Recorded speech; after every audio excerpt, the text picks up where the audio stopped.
لبيك اللهم لبيك। পবিত্র হজের অন্যতম ওয়াজিব বিধান হল জামারায় কঙ্কর নিক্ষেপ করা। শয়তানকে উদ্দেশ্য করে হজযাত্রীরা তিনটি স্থানে কঙ্কর নিক্ষেপ করেন। যদিও এই তিনটি স্থানে শয়তান বিদ্যমান নেই, কিন্তু হজযাত্রীদের কঙ্কর নিক্ষেপ দেখে শয়তান অপমানে জ্বলতে থাকে। 10 জিলহজ থেকে 12 জিলহজ পর্যন্ত মিনায় গিয়ে তিনটে স্থানে কঙ্কর নিক্ষেপ করতে হয়। 1 জামারাতুল আকাবা শেষ জামারা, 2 জামারাতুল উস্তা মধ্যম জামারা এবং 3 জামারাতুল উলা প্রথম জামারা। জামারাতুল আকাবা মক্কার দিকে মসজিদুল খাইফের সর্বনিকটতম স্থানে অবস্থিত। একে জামারাতুল উখরা বা কুবরাও বলা হয়। 10 জিলহজ এখানে তাকবীর বলতে বলতে 7টি কঙ্কর নিক্ষেপ করে তালবিয়া পাঠ বন্ধ করে দিতে হয়।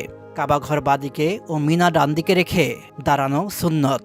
অন্য 2 জামারায় এদিন কঙ্কর নিক্ষেপ করতে নেই। 11 তারিখে 3 জামারায় প্রথমে ছোট, এরপর মধ্যম এবং সর্বশেষ বড় জামারায় 7, 3 সমান 21টি পাথর মারতে হয়। 12 তারিখেও অনুরূপ 3 শয়তানকে 21টি পাথর মারতে হয়। 3 দিনে সর্বমোট 7টি, 21টি, 21টি সহ 49টি কঙ্কর মারতে হয়। এই পাথর নিক্ষেপ মূলত খলিলুল্লাহ হজরত ইব্রাহিম আলাইহিস সালামের প্রতীকী আমল হিসেবে পালন করে বর্তমান হাজিরা। ইব্রাহিম আলাইহিস সালাম যখন শিশুপুত্র ইসমাইল আলাইহিস সালামকে কোরবানি করতে নিয়ে যাচ্ছিলেন, শয়তান কুমন্ত্রণ দিচ্ছিল যে যেন কোরবানি বাধাগ্রস্ত হয়। তখন ইব্রাহিম আলাইহিস সালাম শয়তানকে পাথর নিক্ষেপ করে বিতাড়িত করেছিলেন এবং আল্লাহর আদেশ পালনে সন্তানকে মাটিতে শায়িত করেছিলেন। স্মৃতিবিজড়িত সেই ঘটনাকে চিরজাগ্রত রাখার জন্য কঙ্কর নিক্ষেপকে হজের বিধানে অন্তর্ভুক্ত করা হয়। ইবনে আব্বাস রাহমাতুল্লাহ আলাইহি থেকে বর্ণিত, ইব্রাহিম আলাইহিস সালাম আল্লাহর নির্দেশনা পালন করতে এলে জামরা আকবার কাছে শয়তান তার মুখোমুখি হয়।